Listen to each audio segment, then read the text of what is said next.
ඇසමරින්දන හසගන තාලෙට පාදනකාගෙන කවුද හැබැටම මේ යන රන්ලන්දා කිව්වානහන මේ මගේ දැස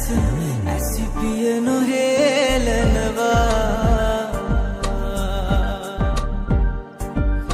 මේ හැටි ලස්සන රුවරුණාවට ඉබේට නැවතුණු හිටි පාදම